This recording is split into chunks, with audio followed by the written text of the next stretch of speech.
project an attitude of acceptance and sensitivity. People learn better in a comfortable and supportive environment, and it helps to build rapport when a teacher is patient and sensitive to others. Be organized and give direction. Regardless of the teaching method used, the attention span of the learner decreases over time. Instructional sessions should be brief but long enough to include all essential information. Elicit and give feedback. Feedback is a reciprocal process in which both the learner and the teacher can benefit from. Use questions. This can help elicit feedback about performance of the teacher and the learner.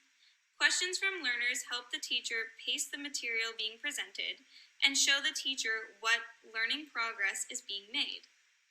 Know the audience. Use an instructional method that will best match the topic and objectives. Use repetition and pacing. Repetition can reinforce learning by aiding in retention of the information. Pacing refers to the speed at which information is presented, and when used appropriately, allows for learners to listen and take notes without rushing. Summarize important points. Summarizing allows the learner to see what has already been taught, how it relates to the objectives, and what the teacher is expecting the learner to have achieved. It also allows for the learner to see how individual sections create the whole lesson.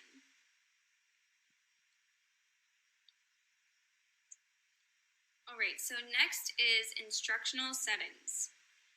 A recent shift in healthcare practice has drawn the primary focus from delivery of acute care in hospital settings to community-based practice. This repositioning of the focus of healthcare from inpatient facilities to outpatient facilities was caused by public and private reimbursement policies, changing population demographics, advances in healthcare technology, an emphasis on wellness care, and increased consumer interest in health. Healthcare practice has broadened itself because of this drift and can now prioritize home health, clinics, health maintenance organizations, physicians' offices, schools, and the workplace. With a new priority for these settings, education of patients will be more necessary than ever before. So what is an instructional setting? An instructional setting is defined as any place where health professionals engage in teaching for disease prevention, health promotion, health maintenance, and rehabilitation. As you can see in the image on the slide, there are 3 settings in which health education take place. At the top, we have the traditional healthcare settings. A few examples of healthcare settings are hospitals, home care associations, outpatient clinics, physicians' offices, and therapist-owned centers. On the bottom right, we have non-healthcare setting. A few examples of non-healthcare settings are businesses, schools, and military institutions. And on the bottom left, we have healthcare-related setting. A few examples of healthcare-related setting are American Heart Association, American Cancer Association, and American Arthritis Association. Each setting has its frame of reference through which we can build a better understanding of the relationship between organization, target audience, and resources available. This will change how we take on our role of an educator because learning will occur differently in each setting. Now here is a table from our reading that you guys can use as a reference to compare the instructional methods we've covered today. Remember that no one method is better than another. As an educator, it's essential to incorporate various methods and even combining them to better reach the needs and styles of the learners we will encounter. And as OTs who promote the use of evidence-based practice, making efforts in researching which methods are appropriate to use for a specific client or a situation would allow us to better provide a meaningful learning experience. Before we end, let's watch this TED Talk about a teacher that exhibited the techniques of effective teaching we went over today. Today I'm going to teach you the lessons I learned from those thousands of students and learn what I found out from them if we just listen to students. The thing about it is that during my time of asking kids this question, I realized that we don't ask this question for a particular reason. Schools are afraid. Based on fear, they don't really want to know what kids think, partially because they don't think kids will take it serious.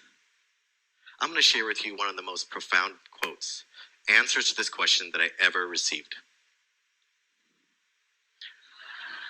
Now, I know what you're thinking. Doesn't this prove my point? Great teachers eat apples. When I first saw this, I dismissed it as silliness. But it appeared again and again. So I thought there's got to be something to this. But what are they trying to tell me? So one day I decided I would start eating apples. I ate them in the morning, at lunch, during class, in the hall. Kids began to give me apples. They'd see me eating them and say, "You're eating an apple." I know. They would smile, and I would smile back. It wasn't until I understood that kids wanted to see me as somebody who was willing to receive a gift from them, that the apple was a symbol for our relationship. There was goodness in that and trust. But for a long time, I wasn't listening, and I hadn't understood this. They have their own language. When they say a great teacher is chill, what they really mean is don't take it too serious. Be calm in all situations. Don't get overwhelmed. They have a way of speaking to us about what they really want to tell us, but we have to listen, right? I'm the father of 2 grown kids. They're out of school now and in college. But when they were at home and they were teenagers, I had to learn a whole new language. When they would come home from school, I might ask them, "How was your day?" And they would say, "Fine." Which usually meant, it was not bad, it's pretty good. Nothing happened eventful. I probably learned something, maybe I didn't. But if they came home and said, "Fine," what they meant was, it wasn't really great, but don't ask me because you wouldn't understand anyways. If I asked them how their day was and they said, "Okay," what they were trying to tell me was that it wasn't good at all, and you should probably ask me more questions, but don't expect me to answer. Kids have their own language. They have their own way of thinking. They want us to think like them and understand what's inside of their head. They have so many ways of thinking that things are great. They want us to see the world inside of them. But they don't want us to act like them. They want us to be calm and protect them and keep them safe. Kids have a way of communicating, and adults just haven't spent the time listening. But what if we did? What if we really listened deeply to students? One of the things I noticed after all the years of collecting these responses is that there's patterns that emerge. When I asked the question, what makes a good teacher great? Oftentimes I heard, a great teacher loves to teach. 70% of the time, the quote or the answer that followed was, a great teacher loves to learn. The reason this is significant is they don't see this happening. They don't see teachers learning in front of them. They see them teaching, but they wish they would learn along with them. Think about it. Principals hire teachers to be content experts, to have all of the knowledge, not to be learners. But what if they did? What if you showed up in the classroom and the teacher had something prepared and said, I don't know exactly what we're going to do today, but I can't wait to learn with you. Or that they saw their teacher struggle through something they didn't actually know and then eventually discovered the answer. Kids want to be inspired by this idea that learning is important, but they don't see it in schools. When I saw this quote, "A great teacher isn't a teacher," I actually was a little bit offended. What do you mean? I'm a teacher. They're like, "We know." What they were trying to tell me is a great teacher isn't in the classroom. Think about it.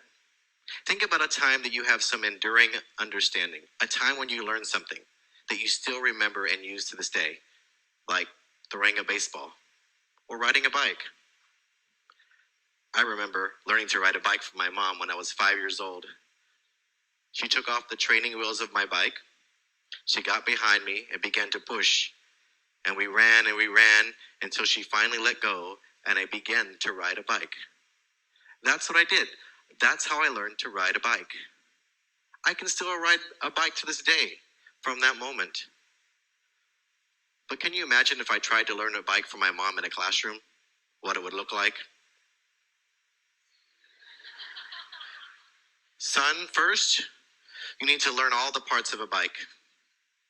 There's a pedals and a crank, and there's a chain that turns the wheel.